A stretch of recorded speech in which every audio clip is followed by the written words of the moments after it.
Hello friends, আজকে আমি চলে গেছিলাম আমার একটা সোনা বাবার বার্থডেতে।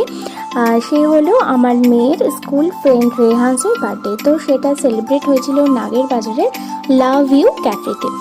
অসাধারণ ডেকোরেশন, অসাধারণ তাদের বিহেভিয়ার। তোমরা তোমাদের অকেশানে একদম নিশ্চিন্তে তোমরা বুক করতে পারো তোমাদের এই জায়গাটা।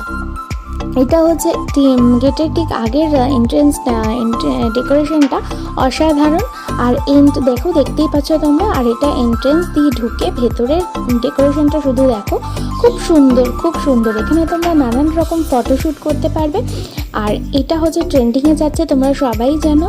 তাছাড়া আরও অনেক কিছু রয়েছে। এই যে এটা হচ্ছে রুফ রেস্টুরেন্ট, তোমরা চাইলে এটা পুরোটাও বুক করতে পারো। এখানে 30 জনের সিট আছে।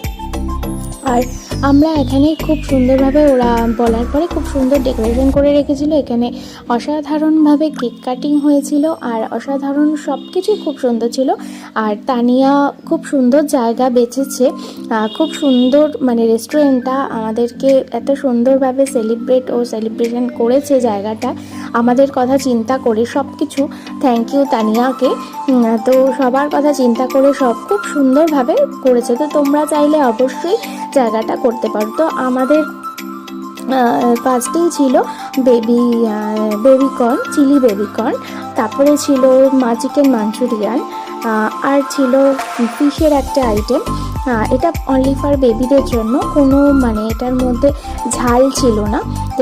আর যে যেরকম অর্ডার করেছিল সে সেরকমভাবে খেয়েছিল। এটা কফি ছিল, মিক্সড চাউমিন ছিল, মিক্সড ফ্রাইড রাইস, আর ছিল হচ্ছে চিলি ফিশ, চিলি চিকেনের একটা আইটেম, চিকেনের আরেকটা আইটেম ছিল, আর ছিল বাসন্তী পোলাও। আমি প্রথমেই বললাম যে যেরকম খেতে চেয়েছে তানিয়া কিন্তু সেরকমভাবেই অর্ডারগুলো করেছে। আর লাস্টে ছিল ডেজার্ট, এটা ছিল ফ্রাইড আইসক্রিম, আর এটা ছিল গোলাপ জামুন। তো তোমাদের কেমন লাগলো অবশ্যই জানিও।